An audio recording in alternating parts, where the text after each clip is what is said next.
Brian Kelly was with the media for 10 minutes on the SEC's teleconference this morning at 10 o'clock our time, and Wilson Alexander of The Advocate came on about halfway through Kelly's period and said, hey, there's some thought that you might rest Garrett this weekend because of that torso injury. Has that crossed your mind for Saturday? And Brian Kelly said, quote, I think he needs to play. Garrett wants to play. He's capable of playing. As I said, the torso injury slowed him up, and it slowed up in some instances with the development of the offense too, because we need to be very careful with him. We knew we had two very difficult games coming up with Clemson on the road and a charged up Florida team, so we dialed him back in practice, dialed him back into what we're going to do to make sure that we protected him. He's now on the other side of it, and because we were able to protect him, so this week we'll be able to have an opportunity that he can play. He's doing some things at practice he hasn't been able to do in the last month, so we're pretty excited about what he can do this weekend. So there's your answer. He's going to play. You heard my thoughts on this on Monday when Brian Kelly used the words shut it down for the bye week, which means after Southeastern, after Ole Miss. That to me meant he needed to take time off. And the inference that I made based on that suggestion was that he could not do that this week, and I rejected that. And I still do. If you feel like he needs time off. And I don't know how Garrett feels day to day. I don't know how compromised he is throwing a football. It stands to reason, based on all the things that we've laid out the last 2 days, he's compromised in some way. But it sounds like, based on what Brian Kelly is saying, and trust me, I'm not holding Brian Kelly under oath here. I don't care if he's telling the truth or not, but all I have is to go on what he says, and that's all I can react to. I'm fully aware that what I'm telling you may not really apply to what Garrett's dealing with because I just don't know, but I can react to what I hear. And Brian Kelly says he's getting better. He's able to do things on Tuesday that he couldn't do a month ago, 3 weeks ago, 2 weeks ago. And it's just going to take time, whether he plays against Southeastern or not, for him to heal up a little bit, and he's progressing week to week.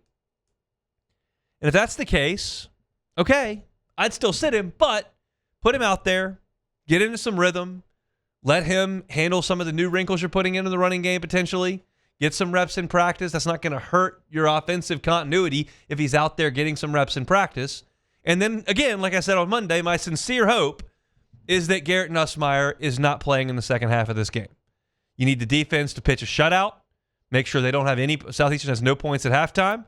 Hopefully by that point, your offense has 24, 28, 31 points, and then you can shut it down and go to Michael Van Buren. That's really all I have to say about Garrett Nussmeier this week. Based on what we're hearing from Brian Kelly, he's dealing with a little bit of an issue. It is getting better. He's getting treatment. He's going to play. Okay, if that's what you're telling me, I hope that's quick. He gets some practice reps. He gets to sit out the second half, and you move forward to Ole Miss. That's really the end of the discussion with Garrett Nussmeier. It's not a should he play or shouldn't he play. He's playing, so let's hope he gets out more quickly. Now, there's another layer to this discussion, though, and it is, well, what about Michael Van Buren? Now, let me be very clear about this, because I've gotten some of this on Twitter. It's like, well, if you can't beat Southeastern without Garrett Nussmeier, then you're in some trouble. Wait a second. Stop that conversation right now. Southeastern has lost its last 2 D1 games to Tulane and Mississippi State, which aren't exactly top 5 teams in the nation, 100-7. Once again, there is no scenario that LSU could go out there and play Southeastern and lose. None. Not one. They could turn it over 5 times on Saturday. They'd still win the game. It is not a fair fight between future NFL players, former 5-star recruits who are elite level talents, and FCS players. It's not even a comparison. They didn't score on Tech in the opener. So it has nothing to do with whether or not you can win the game with Michael Van Buren. That's not even a discussion. The discussion is, should Michael Van Buren get some reps, and is that meaningful to this LSU football team? I would suggest absolutely yes. It's important that Michael Van Buren get out there and play a little bit in this game. He has not played in a football game since Thanksgiving weekend of last year. He was a true freshman out there with an overmatched team that went winless in the league that relied on him to kind of do everything on offense because they didn't have any personnel. And there were days where he was pretty productive, but there were also times where it was a mess. And what we saw of Michael Van Buren in the spring and certainly in fall camp was a little bit of a mess. And again, he was playing a lot against this defense, okay? This defense is really good. So I'm not suggesting that LSU is toast should Garrett Nussmeier need to miss a little bit of time. We'll get to a discussion about if he misses a lot of time, if that ever happens. But I do think if Garrett Nussmeier tweaks an ankle, or like the Oklahoma game last year, he's got to go to the locker room to get something checked out, and then he comes back in. But you miss a little bit of time. He misses a game with Arkansas. He misses a game with South Carolina. If there's a time where you need your backup quarterback to play, which is never a comfortable conversation to have, but it does crop up a lot. I would like it if Michael Van Buren is not going out there to run this offense for the first time. And I would like it if his action on Saturday wasn't just going out there with 6 minutes to go in the game and handing off to Harlem Berry. I'd like him to get out there and run the offense a little bit because he does have some talent and he can run around a little bit and he needs reps because he was inaccurate in the fall and turned the ball over a little bit in the fall. So this is a glorified scrimmage on Saturday. This is not a game where you're going to hear me on the post-game show on the network or come in here Monday and suggest that LSU has anything at all fixed on offense. You cannot judge that based on playing an FCS team like Southeastern. But the backup quarterback can get some reps, and I think it's important for him to get some reps. I haven't completely ruled out whether or not he could be used in some short yardage or goal line packages as a dual threat quarterback that can do some read option things that can help LSU in a situation right now where they're not great. They're not great on short yardage right now. I've heard Brian Kelly, Tyree Adams, and yesterday Juwan Johnson talk about short yardage stuff that they're working on because they know they're not very good on 3rd and 1. They missed a couple of them on Saturday. Is there a scenario where getting a more athletic quarterback, whether it's Michael Van Buren or just Juwan Johnson in the game, allows you some numbers advantages and some more variability into what you can do to run the ball and pick up some short yardage things? I'm not suggesting a dual quarterback system to take Garrett Nussmeier out on 30% of the snaps. I'm talking about for this play, for these 2 snaps, for this situation, 2nd and goal from the 2.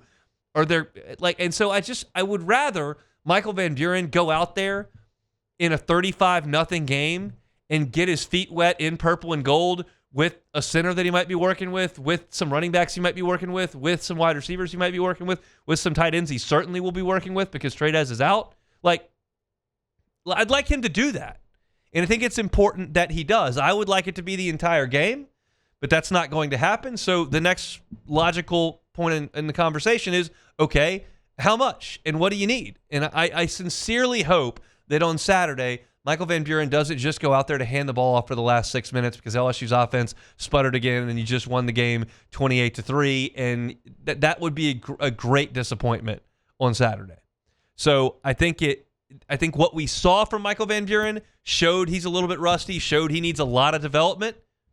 Here's an opportunity to kick off some rust and get some development. Again, to just absolutely pummel this horse that is long dead. I'd like him to get all the snaps in practice this week. That's not going to happen. So that is something that there's very few things that I'm looking forward to in this game on Saturday night. I was on with our friends over in 337 on ESPN Lafayette Lake Charles today, and they asked me what I thought about the matchup with Southeastern, and I said, guys, I'm not going to just try to make something up. I don't know anything about Southeastern's team other than they didn't score against Tech, and I think they beat Mississippi Valley State 55-10 last week. I can't name one player. Don't know what their offense looks like. Don't know what their defense looks like. I don't know anything about them, and I'm not going to spend a lot of time this week diving into the film and the stats on the Lions. This is about LSU getting a week of practice, getting on the field, the band coming down Victory Hill and playing the pregame song, and everybody getting to tailgate, going in there, you get the game over with. Hopefully everybody stays healthy, and you move on to Ole Miss. There's not a lot of on the field you can draw from this game. It's the same thing as Nichols last year, same thing as Grambling the year before that, same thing as Southern the year before that. It's an FCS team. It's going to get ugly. But there are some things that are of value that aren't fixes for Ole Miss. They're getting some guys some development. And I think if Curran gets some snaps, and certainly Michael Van Buren gets some snaps, and you get some young guys some reps on the defensive side, that is important stuff that doesn't deal with LSU's first 22. I'd love to see Michael Van Buren run LSU's offense and look smooth and comfortable doing it on Saturday night. So that's a glimpse at your quarterback situation for LSU moving into the weekend. Hey, thanks for watching Hunt on LSU. Before you get out of here, do us a couple of favors. Hit that like button, leave your comments below, and subscribe to the channel for all your Fighting Tiger football talk. See you next time.